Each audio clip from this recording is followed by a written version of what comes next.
Hello friends, இன்றைக்கி நாம் ABO டிசைரோட first episode தான் பார்க்க போகிறோம். ஏபிஓனாலே தெரியும், ஆல்ஃபா பீட்டா ஒமேகாஸை வச்சு தான் இந்த கதை போகுதுண்டு. ஸ்டார்டிங்லேயே ரொம்ப ரிச்சான பவர்ஃபுல்லான ஒருத்தனை தான் காட்டுறாங்க. அவன் பேர் ஹோயோங். ஆக்சுவலி அல்ஃபாஸ் எல்லாமே ரொம்ப பவர்ஃபுல்லாக இருப்பாங்க. அதுலேயும் எஸ் கிளாஸ் அல்ஃபாஸ் ரொம்பவுமே பவர்ஃபுல்லாக இருப்பாங்க. ஆனால் இவங்க எல்லாரையும் விட ஒரு சுப்ரீம் லெவல் பவர்ஃபுல்லாக இருக்கிறது தான் எனிக்மா. இவங்க பில்லியனில் ஒருத்தங்களாக தான் இருப்பாங்க. ஆனால் இப்படி ஒருத்தங்க இருக்கிறதே நிறைய பேருக்கு தெரியாது. ஸோ இந்த ஹோயோங்கும் அப்படியான ஒரு எனிக்மா தான். பட் அதை இப்போ காட்ட மாட்டாங்க, பின்னாடி தான் காமிப்பாங்க. ஹோயோங் முன்னாடி நிறைய பேரை முட்டி போட்டு உட்கார வச்சுருக்காங்க. அவனோட செக்ரட்டரி ஹோயோங் கிட்ட, மிஸ்டர் ஹோயோங், இதெல்லாம் தான் மிஸ்டர் ஷென்னோட எக்ஸ் லவர்ஸ். அதுலேயும் இந்த ஒயிட் கலர் ஷர்ட் போட்டிருக்கிறவனை காமிச்சு, இவன் தான் மிஸ்டர் ஷென் கூட ரொம்ப நாள் ரிலேஷன்ஷிப்பில் இருந்தவன்னு காமிக்கிறான். ஹோயோங் பார்க்குறான். அவனை பக்கத்தில் கூப்பிட்டு நிற்க வைக்கிறான். அவன் நின்றுக்கிட்டே பயத்தில் பேச ஆரம்பிக்கும்போது ஹோயோங் அவனோட ஃபெரமோனோட பவரை யூஸ் பண்ணி அவன் முன்னாடி முட்டி போட்டு உட்கார வைக்கிறான். அந்த பையன் ரொம்ப பயந்து போயிடுறான். என்னடா இவன், யார்ரா இவன், இவ்வளோ பவர்ஃபுல்லாக இருக்கானே அப்படின்னு நினைக்கிறான். அண்ட் ஹோயோங் பார்க்குறான். உன் ஃபேஸே இப்படி இருக்குது, உன்னை மாதிரி இருக்கிற ஒமேகாவசான் மிஸ்டர் ஷென்னுக்கு பிடிக்குமா அப்படின்னு கேட்குறான். இதை கேட்டதும் அந்த பையன் ரொம்ப பயந்து போயிடுறான். இல்லைங்க, நாங்கள் 2 பேரும் பிரேக்கப் பண்ணி ரொம்ப நாள் ஆயிடுச்சு. சொல்லப்போனால் அவர் கூட இப்போ நான் டச்லேயே இல்லை அப்படின்னு சொல்கிறான். ஹோயோங் அவன் ஃபேஸை பிடிச்சி, உன்னால் அழ முடியுது, நீ நடுங்குறியா, பயமாக இருக்குதா அப்படின்னு கேட்குறான்.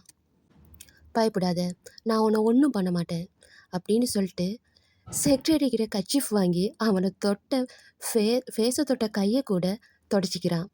அதுக்கப்புறமா பார்த்தீங்கன்னா அங்கே கட் பண்ணி நியூஸ் சேனலில் போகிற ஒரு நியூஸை தான் காமிக்கிறாங்க.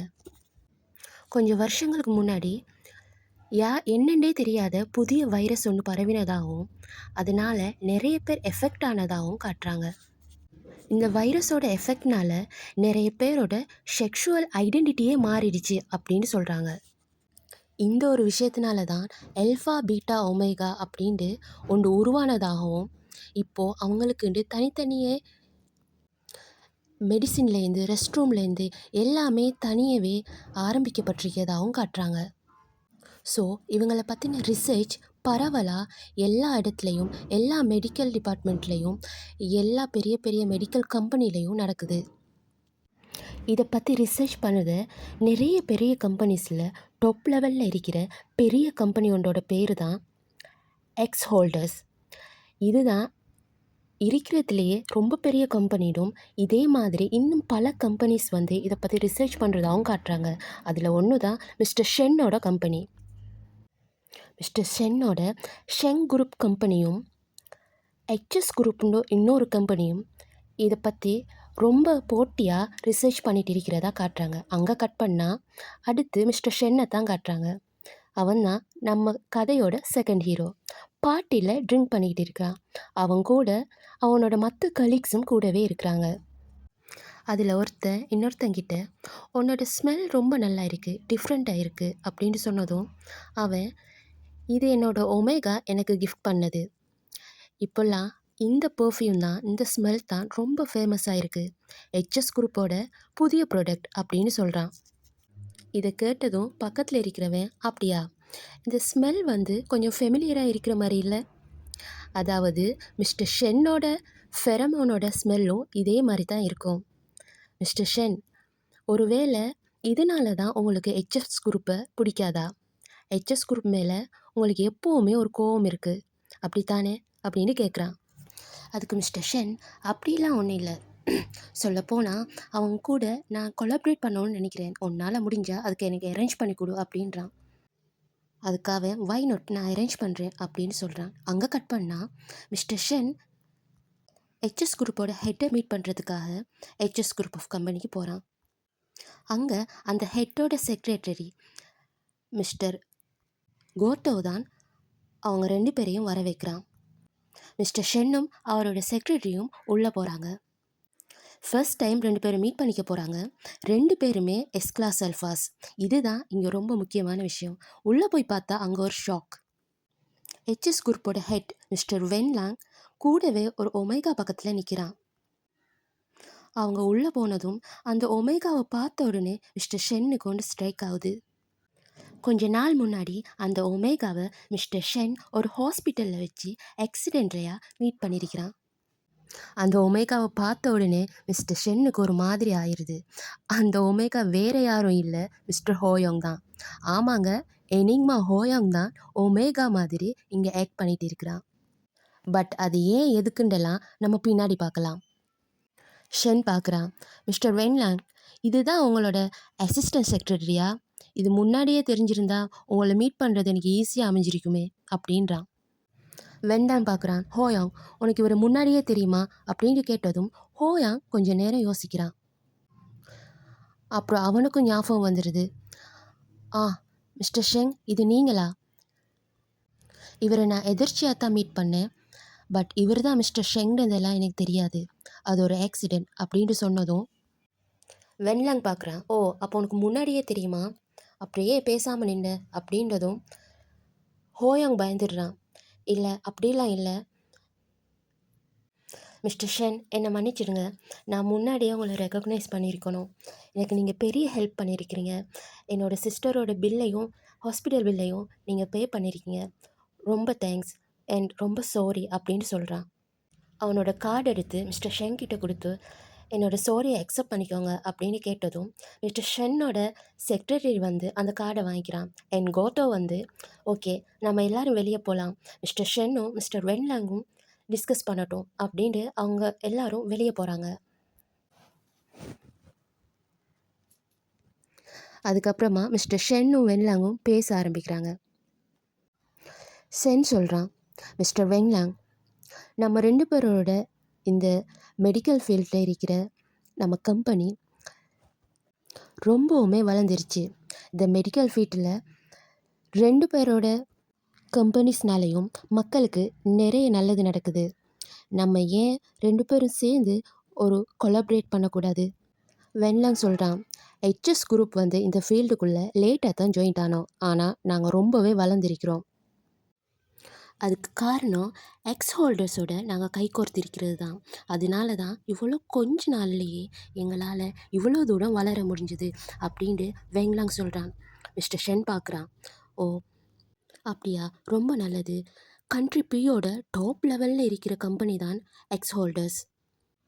அவங்க கூட நீங்கள் கைகோர்த்திருக்கிறது ரொம்ப பெரிய விஷயம். எனக்குமே இதுக்கான ஒரு ஆப்பர்ச்சுனிட்டி வருமானு தான் நானும் பார்த்துட்டு இருக்கிறேன். சரி, இதெல்லாம் இருக்கட்டும். இப்போ நான் விஷயத்துக்கு வரேன். ஃபெரமோன்ஸோட இம்பேலன்ஸ்னால் ஏற்படுத பாதிப்பில் இருந்து ரெக்கவர் ஆகிறதுக்கும் அதை குறைக்கிறதுக்குமான மெடிசினை கண்டுபிடிக்கணும். இதுக்காகத்தான் நான் உங்ககிட்ட இன்றைக்கி வந்திருக்கிறேன்.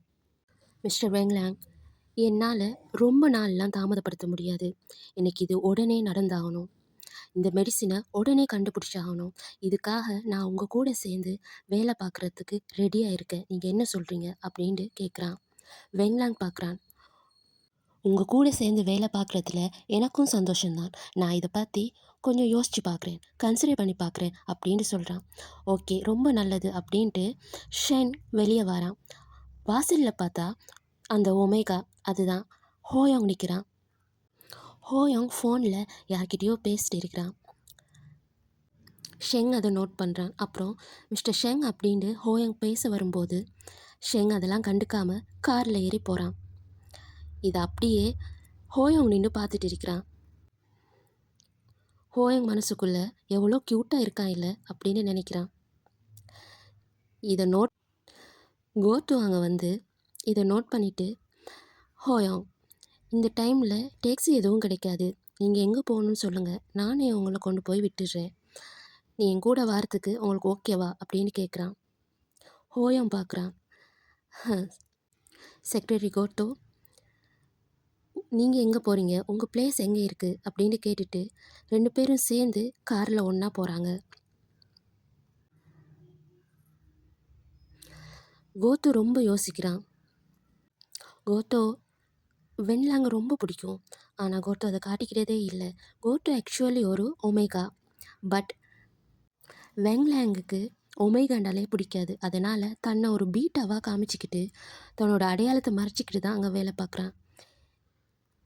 ஹோயாங் தான் எனிங்மாவாச்சு. அவனால் சென்ஸ் பண்ண முடிஞ்சுதா என்னன்னு தெரியல. பட் ஹோயாங் கேட்குறான், மிஸ்டர் கோட்டோ நீங்கள் ஒரு பீட்டா அப்படித்தானே அப்படின்ட்டு பேச ஆரம்பிக்கிறான். கோத்தோ யோசிச்சுக்கிட்டே, ஆமாம் நான் பீட்டா தான் அப்படின்னு சொல்கிறான். ஹோயோங்னால் எல்லாமே புரிஞ்சிக்க முடியுதா என்னன்னு தெரியல. கோத்துவை பார்த்து, மிஸ்டர் வென்லாங் கூட சேர்ந்து வேலை பார்க்குறது உங்களுக்கு ரொம்ப கஷ்டமாக இருக்கும்ல அப்படின்னு கேட்டதும் கோட்டு சொல்கிறான், இல்லை அப்படிலாம் ஒன்றும் இல்லை. அவர் கொஞ்சம் கோவப்படுவார், ஆனால் அவர் கூட சேர்ந்து வேலை பார்க்குறதுல எனக்கு எந்த பிரச்சனையும் இல்லை அப்படின்னு சொல்கிறான். ஹோயாங் கேட்குறான், மிஸ்டர் வெங்லாங்க்கு ஒமேகாண்டாலே பிடிக்காதே அப்படித்தானே அப்படின்னு கேட்டதும் கோட்டு பார்க்குறான், உங்களுக்கு எப்படி இது தெரியும்? இல்லை கம்பெனியில் இருக்கிற மேனேஜர் ஒருத்தர் தான் சொன்னார் அப்படின்னு சொன்னதும் பேசிக்கிட்டே வரும்போது ஹோயாங்கோட பிளேஸ் வந்துடுது. ஹோயாங் இறங்கி போகிறான். கோத்துக்கு தேங்க்ஸ் சொல்கிறான், ரொம்ப தேங்க்ஸ் என்னை கொண்டு வந்து விட்டதுக்கு அப்படின்னு சொல்லிட்டு ஹோயாங் போகிறான். ஹோயாங் போகிறத பார்த்துக்கிட்டே கோட்டு வர ஆரம்பிக்கிறான். அவன் வரும்போது காருக்குள்ளே திடீர்னு என்னாச்சுன்னு தெரியல, அவனால் மூச்சு விட முடியல. ஆஸ்மா ப்ராப்ளமா என்னென்னு தெரியல, அவனால் சரியாக மூச்சு விட முடியாமல் அந்த மெடிசனும் காலி ஆகிடுச்சு. ரொம்ப கஷ்டப்படுறான். உடனே டிரைவர் பக்கத்தில் இருக்கிற கன்வீனியன்ஸ் ஸ்டோருக்கு கூட்டு போ அப்படின்னு சொல்கிறான். கோத்து உடனே பக்கத்தில் இருக்கிற மெடிக்கல் ஷாப்புக்குள்ளே போகிறான். போகும்போதே யோசிச்சுட்டு போகிறான், என்னோடய கண்டிஷன் வர வர ரொம்ப மோசமாகிட்டே போகுது. தலைவலியை என்னால் கண்ட்ரோல் பண்ணவே முடியல. நான் என்ன பண்ணுறேன்னு எனக்கு தெரியல அப்படின்னு யோசிச்சுக்கிட்டே போயிட்டு அங்கே அவங்கக்கிட்ட சொல்லக்கூட முடியல என்ன மெடிசின் வேணுண்டோ அவனே எடுத்து கொடுக்குறான். அதெல்லாம் பார்த்ததும் அங்கே இருக்கிற லேடி, மிஸ்டர் நான் சொல்கிறேனேன்னு தப்பாக எடுத்துக்காதீங்க, இது யாருக்காக எடுக்கிறீங்க? இந்த மெடிசினை ரொம்ப நாள் பாவிச்சா பெரிய ஆபத்து வரும் அப்படின்னு அவள் சொல்கிறா. உடனே கோட்டு, பரவாயில்ல இது எனக்கு இல்லை, நான் ஒரு பீட்டா, என்னோடய ஃப்ரெண்டு ஒமேகாவுக்கு தான் நான் அதை வாங்கிட்டு போகிறேன் அப்படின்னு சொல்கிறான். ஆக்சுவலி கோத்து அதை அவனுக்காகத்தான் வாங்குகிறான். பட் வெளியில் யார்கிட்டையுமே காட்டிக்கிட்டது கிடையாது. அவன் ஒரு ஒமேகாண்டத்தை யாருக்கிட்டையுமே சொன்னது கிடையாது. தான் ஒரு ஒமேகாண்டது வெளியே தெரிஞ்சிடக்கூடாது அப்படின்றதுக்காக அந்த இன்ஹிபிட்டர்ஸை அவன் யூஸ் பண்ணுறான். இதை ரொம்ப நாள் யூஸ் பண்ணால் அது பெரிய பிரச்சனையில் போய் முடியும். அது அவனுக்குமே தெரியும். பட் இருந்தாலும் வேறு வழி இல்லை. இன்ஜெக்ஷன் அதிகமாக எடுத்துக்கிட்டால் அது உயிருக்கே ஆபத்தாக முடியும். ஸோ இன்ஜெக்ஷனோட சேர்த்து அவன் நிறைய மெடிசின்ஸையும் சாப்பிட்றான். அதை வாயில் போட்டதும் தான் கொஞ்சம் ரிலாக்ஸ் ஆகிறான். ஆனாலும் அவனோட வீட்டுக்கு போகும்போது ஸ்டெப்ஸில் கூட ஒழுங்காக நடந்து போக முடியல. தள்ளாடிக்கிட்டே ரூமுக்கு போகிறான். ரொம்ப கஷ்டப்பட்டு டோரை ஓப்பன் பண்ணுறான். உள்ளே போனதுமே அப்படியே கொலாப்ஸ் ஆகி கீழே விழுந்துருதான். இந்த இடத்துல கோத்துவை பார்க்கும்போது எனக்கே ரொம்ப பாவமாக இருந்துச்சு. ஒரு ஒமேகாவாக இருந்துக்கிட்டு தன்னுடைய அடையாளத்தை மாற்றி பீட்டாவாக காட்டிக்கிறது ஒன்றும் லேசி கிடையாது. அங்கே கட் பண்ணால் அப்புறம் ஹெச்எஸ் குரூப்பை தான் காட்டுறாங்க. வெங்லாங் பார்க்குறான். வேறொரு மேனேஜர் தான் வராரு. அவன் கேட்குறான், எங்கே கோட்டு அப்படின்றதும் அவர் சொல்கிறாரு, கோத்து லீவ் போட்டிருக்காரு. லீவா? திடீர்னு ஏன் அவன் லீவ் போட்டான்? சடனாக ஏன் அவன் லீவ் போட்டான் அப்படின்ட்டு கோத்து பற்றின என்ன விஷயமா இருந்தாலும் எனக்கு தாமதிக்காமல் உடனே சொல்லணும், புரிஞ்சுதா அப்படின்னு கேட்குறான். ஏன் அவன் லீவ் போட்டான் அப்படின்னு கேட்டதுக்கு, அவனோட ஒமேகாவை பார்த்துக்கணும், அவன் கூடவே இருக்குன்றதுக்காக தான் லீவ் போட்டிருக்கான் அப்படின்ட்டு அந்த மேனேஜர் சொல்கிறாரு. ஆனால் இங்கே பார்த்தா கோட்டு தன்னோட ரூமில் தூங்கிக்கிட்டு இருக்கிறான். அவனுக்கு ஃபீவர் ரொம்ப அதிகமாக இருந்திருக்கு. அப்படியே அவன் யோசித்து பார்க்குறான். சின்ன வயசில் அவனோட அப்பாவுக்கும் அம்மாவுக்கும் எப்போவுமே சண்டை வரும். அப்பா எப்போவுமே காசு கேட்டு அம்மாவை அடிப்பாங்க. ஒரு தடவை அந்த அம்மா பார்த்து, எதுக்கு நீ வேஸ்ட் ஆகிருக்கிற, நீ பெற்று போட்டிருக்க ரெண்டுமே உதவாக்காரங்க, ஒன்று ஒரு பொண்ணு, ஆனால் அவள் ஒரு அல்ஃபா நோயாளியாக இருக்கா, எப்போவுமே நோயாளியாக இருக்கா. உன் பையன் ஒரு பீட்டா, அவன் ஒமேகாவாக இருந்திருந்தா கூட ஏதாவது யூஸ்ஃபுல்லாக இருந்திருக்கும். ஆனால் அவன் ஒரு பீட்டா, இது தேவையே இல்லை, என்ன பண்ணுவியோ தெரியாது, எனக்கு பணம் கொண்டாந்து கொடு அப்படின்னு சொல்லிட்டு அவர் போகிறாரு. அப்போது கோத்துவை சின்ன பையனை தான் காட்டுறாங்க. கோட்டு கேட்குறான், அம்மா நான் தான் பீட்டா இல்லைல்ல, நான் ஒமேகா தானே அப்படின்றதும் அம்மா சொல்கிறா, இல்லை வாய மூடு, நீ ஒமேகா இல்லை, நீ பீட்டா தான். எந்த காரணம் கொண்டும் நீ ஒமேகான்றத யாருக்குமே தெரியப்படுத்துறாத. நீ பீட்டா புரியுதா? நீ பீட்டா அப்படின்னு அவன பாதுகாக்கிறதுக்காக தான் அவங்க அம்மா அத சொல்றாங்க. இந்த மெடிசின நீ எப்பவுமே எடுத்துக்கணும். உன் கூடவே வச்சுக்கோ அப்படின்னு சொல்றாங்க. இதெல்லாம் யோசிச்சுட்டு இருக்கும்போதே கோத்துக்கு கால் வருது. ஆன்சர் பண்ணி பார்த்தா அவனோட மேனேஜர் தான் பேசுறாரு. மிஸ்டர் கோட்டு, நீங்க லீவ்ல இருக்கீங்க. பட் இருந்தாலும் என்ன மன்னிச்சிடுங்க. உங்கள டிஸ்டர்ப் பண்றேன்னு நினைக்காதீங்க. லாஸ்ட்டா உங்ககிட்ட குடுத்த அந்த ஃபைல இப்ப எமர்ஜென்சி உடனே வேணும் அப்படின்னு கேட்குறான். நாங்க வேண்டாம், அங்க வந்து வாங்கிக்கட்டுமா? அது பென் டிரைவ்ல தானே வச்சிருக்கீங்க அப்படின்னு கேட்டதும், கோட்டு பார்க்குறான். இப்போ அவங்க என் ரூமுக்கு வந்தாங்கடா. இந்த ரூம் ஃபுல்லா என்னோட ஒமேகா ஸ்மெல், என்னோட ஃபெரமோனோட ஸ்மெல் பரவி இருக்கு. அவங்க கண்டுபிடிச்சிருவாங்க. ஸோ அவங்க இங்க வரக்கூடாது. அதனால கோட்டு சொல்றான், நானே வாரேன். நானே வந்து குடுக்குறேன். யார்கிட்ட குடுக்கணும்? இல்ல ஹோயாங் கிட்ட தான் குடுக்கணும் அப்படின்றதும், ஓகே நானே போய் ஹோயாங் கிட்ட குடுக்குறேன். பிரச்சனை இல்லையா? அப்படின்றது, இல்ல எனக்கு எந்த பிரச்சனையும் இல்ல. என்னோட ஒமேகாவ நான் பார்த்துக்கிட்டு தான் இருக்கிறேன். அப்படின்ட்டு தன்னோட டெம்பரேச்சர் செக் பண்ணி பார்க்குறான். ஓகே ஃபீவர் குறைஞ்சிருக்கு. ஸ்மெல் பண்ணி பார்க்குறான். ஸ்கின்ல அவனோட ஒமேகா ஸ்மெல் இருக்கு. ஸோ உடனே போயிட்டு குளிக்கிறான். குளிச்சுட்டே இருக்கும்போது அவனுக்கு சில ஞாபகங்கள் வருது. அதாவது அவனோட டாக்டர் அவன்கிட்ட நிறைய வாட்டி சொல்லியிருக்காரு. நீ நீ அதிகமா இந்த இன்ஹிபிட்டர்ஸை யூஸ் பண்ற. இது நல்லதில்ல. எதனால இப்படி பண்ற? ஏன் இப்படி பண்ற? உன்னோட பார்ட்னர்னாலயா? உன்னோட பார்ட்னர் தான் பிரச்சனையா? உன்னோட ஒமேகா ஸ்மெல் பிடிக்காதனால தான் இதெல்லாம் பண்றியா? இது உன்னோட உயிருக்கே ஆபத்தா முடிஞ்சிரும். நான் வேண்டாம் உனக்கு ஹெல்ப் பண்ணட்டுமா? நான் ஒரு சைக்காட்ரிஸ்ட் கிட்ட அவங்கள கூட்டு போகட்டுமா? நீ போறியா? அப்படின்ட்டு அவர் நிறைய சொல்லி பார்க்குறாரு. இருந்தாலும் கோர்ட்டு சொல்றான், இல்ல இது யாருனாலயும் இல்ல. இது நானா எடுத்துக்கிட்ட முடிவு. என்னோட ஐடென்டிட்டிய மறைக்கணுன்றதுக்காக தான் நான் இத பண்றேன். ஒன்றும் பிரச்சனை இல்லை, அதை நானே பார்த்துக்கிறேன் அப்படின்ட்டு அவன் டாக்டர்கிட்ட சொல்கிறான். ஆனால் டாக்டர், இதை பாரு, நான் உன்னோட நல்லதுக்கு தான் சொல்கிறேன். இதை நீ திருப்ப திருப்ப பண்ணுறதுனால உனக்கு பின்னாடி பெரிய பிரச்சனை வரும். நீ ஒரு ஒமேகா, ஆல்ரெடி வீக்காக இருக்க. இன்னும் இன்னும் இதை நீ பாவிச்சுக்கிட்டு இருந்தேன்டா உன்னோட உயிருக்கே அது ஆபத்தாக முடிஞ்சிடும் அப்படின்னு அவர் ரொம்பவே பேசி சொல்கிறாரு. பட் இருந்தாலும் கோத்துவால் என்ன பண்ண முடியும்? அவன் இந்த உலகத்தில் சர்வை ஆகணும்டா. வேறு வழியே இல்லை. அவனை ஒரு பீட்டான்னு காமிச்சு தான் உண்டு. ஸோ அதனால தான் அவன் இதை யூஸ் பண்ணுறான். ஸோ குளிச்சு முடிச்சுட்டு அந்த பென் ட்ரைவ் எடுத்துகிட்டு போகணும்னு நினைக்கும் போது தன்னோட மெடிசின் எடுத்துக்கணும். ஸோ இன்ஜெக்ட் பண்ணலாமான்னு பார்த்தா இன்ஜெக்ஷன் ரொம்ப ஆபத்தானது. ஸோ மெடிசினை மட்டும் எடுத்துக்கலாம். போனதும் வர்றது தானே, கொடுத்ததும் வர்றது தானே அப்படின்ட்டு அவன் அந்த டேப்லெட்டை மட்டும் எடுத்துகிட்டு இன்ஜெக்ஷன் போடாமல் போகிறான். ஆனால் ரொம்ப தூரம் போகிறான். அட்ரஸை தேடிக்கிட்டே போகிறான். அவனால் முடியல. ஸ்டெப்ஸில் நடந்து போகும்போது ரொம்ப டயர்டாக இருக்கிறான். இந்த இடத்துல அவனை பார்க்கும்போது ரொம்ப பாவமாக இருந்துச்சு. பட் எப்படியோ தேடி கொஞ்சம் கொஞ்சமாக போய் சேர்ந்துட்டான். ஹோயோங்கோட வீட்டுக்கு போயிட்டான். ஆனால் போகும்போது அவனுக்கு ரொம்ப டயர்டாக இருந்ததுனால நிறைய ஸ்வெட் ஆயிடுச்சு. அவனோட வேர்வை ஸ்மெல்லையே அவனோட ஒமேகா ஸ்மெல் வெளியே வந்துடும். அதை பற்றி யோசிக்கிறான், என்ன பண்ணலாம் அப்படின்ட்டு. வேறு வழியே இல்லை, இவ்வளோ தூரம் வந்துட்டோம், கொடுத்துட்டு தான் போகணும் அப்படின்ட்டு அவன் டோர் நம்பரை கரெக்டாக செக் பண்ணிவிட்டு ஸ்மெல் பண்ணி பார்க்குறான். பட் வேறு வழி இல்லை, போய்த்தான் ஆகணும். ஸோ டோரை தட்டுறான். பட் இங்கே தான் ஒரு பெரிய ட்விஸ்ட்டு. என்னென்னா டோரை திறந்தா உள்ளே ஹோயாங் மட்டும் இல்லை, ஹோயாங்கோட சேர்த்து ஹோயாங் பின்னாடி வெங்லாங்கும் நிற்கிறான். இதை பார்த்து கோட்டு ஷாக் ஆயிடுறான். அதோடு தான் இந்த எபிசோட் முடியுது. நெக்ஸ்ட் வீடியோவில் பாய் ஃப்ரெண்ட்ஸ்.